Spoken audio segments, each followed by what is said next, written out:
Good evening and welcome to this week in review. Tonight's stories include equipment slated to be removed from Falcon Seafood Plant. We visited a greenhouse project, the Calder Healthcare Centre display. These stories plus community events, the BBS Playbill, Off the Rack and more coming up after this. This is the place where the dawn breaks earliest, the new year comes soonest, where the Atlantic first meets the New World, the oldest city in North America, the far east of the Western world. Imagine that. On Wednesday of this week, we were informed that some equipment was going to be removed from the fish plant. We contacted the manager of the Falcon Seafoods, Clayton Ingram, to confirm this. And indeed, we were told that some freezer equipment was being taken to another plant to be rented or leased. But this equipment would be returned to Burgeo when it was needed. The town council had also received word that this was about to happen, and they called a meeting to discuss the development. Deputy Mayor Linehan had this message for the community. Good morning. I speak to you this morning as the Deputy Mayor under the authority of the Town Council and Mr. Han, who's currently out of town but will join us this morning, later on this morning. I come to you over some concerns that have recently developed at our local fish plant, and our Town Council held an emergency meeting last night at 6:30 to inform the Council and proper representatives of the current happenings and activities at the fish plant. I come to you for an information update so everyone is on the same page and has the same information that we currently have as it stands right now. So if I seem to go on at length, please forgive me, but I think it's important that you have all the facts and you have them as we have them. And so I'll give to you all the information I have as it stands right now under the authority of the Council. And this is how things have progressed in the last 24 hours. It's been a very busy 24 hours for both myself and the members of Council, and to date this is what has revealed itself. I received a phone call yesterday morning at about 10:30 from Doug Kendall, the town manager, informing me that equipment has been moving from the fish plant or is slated to leave. At that time he couldn't substantiate that, or he couldn't say exactly what was leaving. So he encouraged me to make some phone calls, which I promptly did. I called the fish plant to find out if in fact there were contractors in to remove equipment from our fish plant. I was informed that that is indeed the case. There is a contractor hired to disassemble certain equipment and to move it out of our fish plant. However, I was also told that to get the correct facts, I should perhaps speak with the CEO of Falcon Seafoods and get the information from the top. Having agreed with that and been provided with that information, I certainly did that. I got on the phone and I spoke with the CEO of Falcon Seafoods, and at that time I was informed that from our fish plant 18 ammonia cylinders and 1 water chiller were being removed from our fish plant. I had asked him to give me a little bit of history on these items, and he said that the ammonia was not important in as much that he could have it ordered overnight if Burgeo were so happened to get a quota tomorrow. The fish plant could be opened the next day. The ammonia can be ordered in a day's time.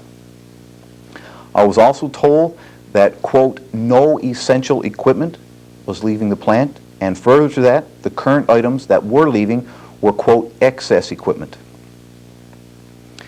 I was further told that the current equipment over at the fish plant is costing the company great amounts of money every month in rental fees.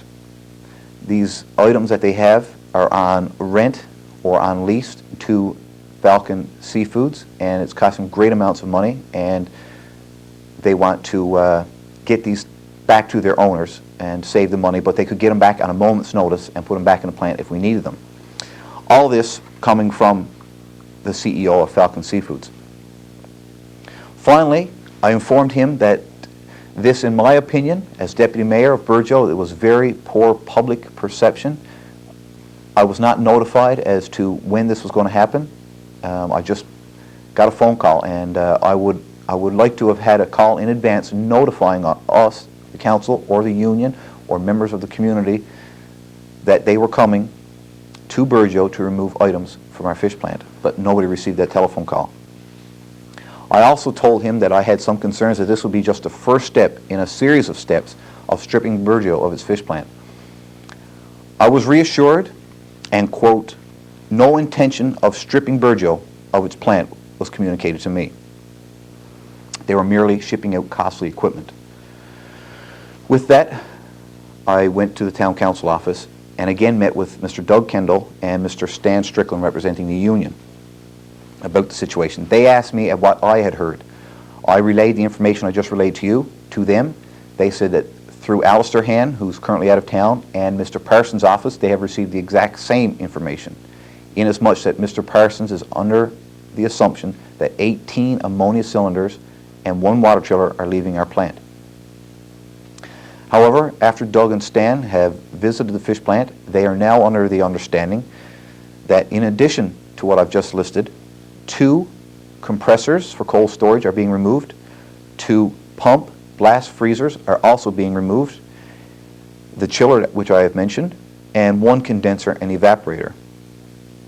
We hear that these are going to another fish plant in the province, but at this time that can't be substantiated. We can merely say that we hear that these items are being shipped from our fish plant, which of course is far greater than what was told to both Calvin Parsons and myself. At 12 o'clock yesterday, I was on the phone with Alistair, and he told me that the public of Burgeo should be notified of what's going on here, and that the council should meet in an emergency session to decide a course of action. So, in fact, we did that. At 1:30, I spoke with Mr. Parsons' office, Calvin Parsons, and I spoke with Joanne Clark, his executive assistant, and I informed her of the same story I had received that he has received, and I would like for his office to get on it immediately. Of course, he had already been speaking with Mr. Han and had sent a letter to Falcon Seafoods. At 2 o'clock, I went to the fish plant, and I spoke with the contractor who was there. It's under their understanding that these items that are being shipped from our fish plant are not in fact rented items but owned by Falcon Seafoods. So that is one bit of information that we have yet to clarify. But it seems to be our understanding that these items at the fish plant are property of the Falcon Seafood Group. So at this point in time, we don't know if the rental fees are exactly accurate, and we're waiting to hear that substantiated. As well, we hear that a boom truck could be coming along as early as sometime this morning to remove these items I have listed from our plant. I know that more than 1 water chiller and 18 ammonia cylinders are slated to go. I went to the fish plant, I saw the 2 compressors, disconnected myself, I spoke with the contractor myself, and he told me what he was ordered to take from the fish plant. This is markedly different from what I have been told from officials at Falcon Seafoods. To my knowledge, the items I have listed earlier are being taken from our fish plant. If these are indeed the property of Falcon Seafoods, of course they have every right to come and take their property. They own it.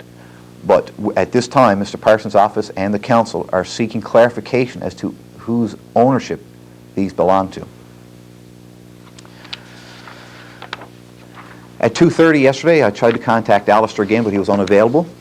But I did leave a message for him to contact me. At 2:45, I again called Mr. Parsons' office, and I had asked his office to please check and see if our provincial government had placed any money into our fish plant that will give us some stake into this fish plant, and whereby we could hold everything that we currently have here, inasmuch that the provincial government are perhaps a partner in this, and that maybe they have a stake in what stays. So I asked Mr. Parsons' office to please get back to me on that. At 4:30, I again spoke with Mr. Parsons' office and gave an update on the situation, and at that time was informed that the provincial government did not put any money into converting this into a crab facility, and it was private monies. So we did look down that road. At 6:30, the council had an emergency session to plot a course of action. The council resolved 3 items, and I'll list those for you. 1, a letter be written to Falcon Seafoods asking them to please cease and desist with all activities currently undergoing at the fish plant and removal of equipment until they sit and meet with members of council or the union or local community officials. We've also asked that they clarify issues with regard to rental equipment and ownership of these items. Furthermore, the council notified the local union officials about recent activities and gave them a full briefing.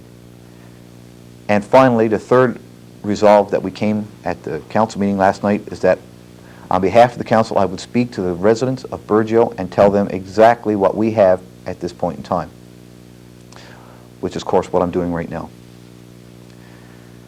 At 7:30 last night, I was notified, and council was notified, that equipment could be leaving the plant as early as this morning, from anywhere from 7 following. And again, the union was duly notified. I just returned from the fish plant, where a number of people are up staging a demonstration, a number of workers, and they're under the understanding that, again, a truck is en route to come and remove items from our fish plant. I also understand that the contractor did not go to the fish plant this morning. He proceeded on past Fish Plant Road. That's where we are right now. That's all the information I have as of right now. If more information comes available, I'll certainly be forthcoming. Just on a couple final concluding notes, I would like to let everyone know that if Burgeo secured a quota, then the plant will be open. That's the assurance we've always been given. If Burgeo was given a quota, then the plant could be open. As it stands right now this morning, Burgeo cannot process crab. The equipment is missing. The equipment is going to be taken out and removed to places elsewhere, to date unknown. Where the equipment is going, we don't know. But again, given assurances from Falcon Seafoods that this equipment can be put back overnight. However, in speaking with people at the plant, this does not seem to be a reality. We'd also like just to note that we see this, the perception is that this is just a step in stripping away our fish plant. And we certainly hope that is not the case, and your council is actively pursuing that. As well, it seems that Falcon Seafoods have misrepresented themselves to both myself, being deputy mayor, Alistair as mayor, and the Minister of Justice, Calvin Parsons. A letter was sent asking him to please clarify the situation and to inform us if the information we have is correct. That letter has been written and been sent. So finally, as I conclude, I would like to give the people of Burgeo my every assurance that no stone will be left unturned, no road will not be untraveled, and this town council, speaking for the council, will dot every I, will cross every T to make sure that the people of Burgeo are given their due. And we'll do everything within our power to the fullest extent and every weight that's behind this council to ensure that the proper channels are followed. So I want to thank you for your time, and hopefully we'll talk soon. Thank you. This equipment was supposed to be removed on Thursday, October the 11th, sometime during the morning, but no trucks turned up. The local union organized a protest outside the union office. When we arrived at the protest, Cyril Warren, acting spokesperson for the union, was trying to contact Ridge Anstey of the FFAW. He was unable to reach Mr. Anstey at this time because he was involved in a teleconference. By noon, most of the crowd had left, but for now, someone would be at the union office to watch for the truck. Late Thursday afternoon, we contacted Mr. Warren again to see if he had made contact with Mr. Ridge Anstey. Indeed, he had. Mr. Anstey was informed about what was happening and gave his support for the protest. Is this the beginning of the end of the Burgeo fish plant? We will have to wait and see. On Thursday of this week, we visited the site of the new greenhouse. The new greenhouse is located in the Fox Farm area. 8 workers have been hired to complete the construction of the greenhouse. Work is expected to be completed by December 21st if the weather continues to be favorable. To date, everything is progressing on schedule. The first stage of this project was to cut down all the brush. South Coast Construction has brought tons of fill and continues to bring fill to level up the floor of the greenhouse. The construction company has also completed a 10-foot wide and a 12-foot deep ditch that goes around the site. 875 feet of water line has also been dug and covered. When we visited, the workers were lining, measuring, and leveling up the site where the greenhouse is going to be. Next week, the pylons to anchor the greenhouse will be installed. The new greenhouse is expected to arrive sometime around the 1st of November. We will continue to keep you updated on the progress of this project.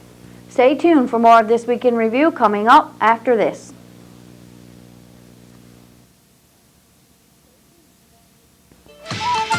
Come for a good time and we'll sweep you off your feet with jigs and reels and festivals and the world's most friendly folk.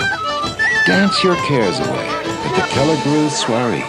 Imagine that. Mr. Linehan has asked us to remind parents and students that the Lions Quest Team Building Workshop will go ahead on Tuesday, Wednesday, and Thursday of next week. Students at A.J. Matthews and St. John's Central will have no classes during this time. Along with their display each month, the Education Committee at the Calder Health Care Center will be offering some additional information on the topic of the month. Since October is Breast Cancer Month, LPN Sheila Ingram will be talking about some risk factors for breast cancer. Risk factors for breast cancer are age. Breast cancer is more commonly found in women over the age of 50. 2, previous breast cancer. Strong family history of premenopausal breast cancer. Age of first pregnancy. Women who are over 30 when they have their first child run a slightly higher risk of developing breast cancer than women who had children before the age of 25. And women who start menstruation before the age of 12 are at a slightly higher risk. And a high diet high in dietary fat has been suggested to be associated with increased risk of breast cancer. Studies show this require further research. While proof is lacking that diet affects your risk of developing breast cancer, your overall good health, for overall good health, it is wise to follow Canada's guideline for healthy eating. And it's important for all women of all ages to do breast self-examination. This examination should be done once a month, 7 to 10 days after your period begins. For women who have reached menopause, they should pick a day that they will remember, such as the first day of the month, and do their breast self-examination and continue doing them at the beginning of every month. We have pamphlets here to show you how to perform this examination. Once a year when you have your annual Pap test, you should ask your doctor to do a breast exam for you. All women over the age of 50 should have a mammogram every 2 years. For women who fall in the high risk category, they should check with their family doctor as to when they should have their first mammogram done. Remember, all lumps found in the breast are not cancerous. Up to 85% of the lumps found in the breast are benign. But if you should find a lump, you should see your family doctor immediately. Stay with us for Off the Rack, the community events, and the BBS Playbill, all after this. There's gannets and puffins, kittiwakes and murres, guillemots, petrels and owls. And you can see where the eagle has landed. Imagine that. Off the Rack. This week as we scanned our tape rack, we came across a tape of Freddie Fire Truck at A.J. Matthews Elementary School. Let's look back to October the 19th, 1991. How are you?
Good evening.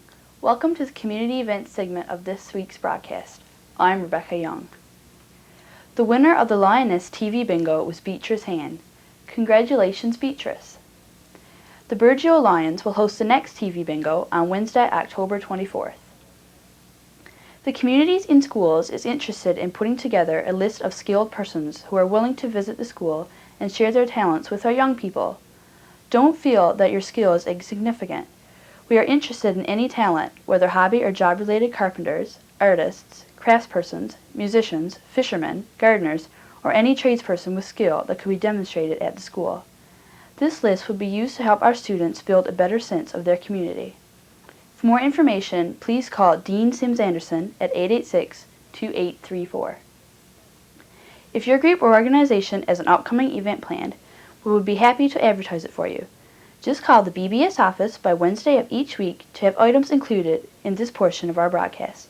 That concludes the community events segment of tonight's broadcast. See you next week. BBS Playbill. Tune in on Thursday when we'll have a rebroadcast of entertainment from the Sand and Sea Festival with P&R Express. Join Pansy and the gang for 2 stories, a craft, and lots of fun on Saturday morning at 11 a.m. on Pansy's Garden. And I'll be here again next week with This Week in Review. Please stay tuned now for entertainment from the Sand and Sea Festival with P&R Express. For This Week in Review, I'm Marie Rose. Good night and God bless.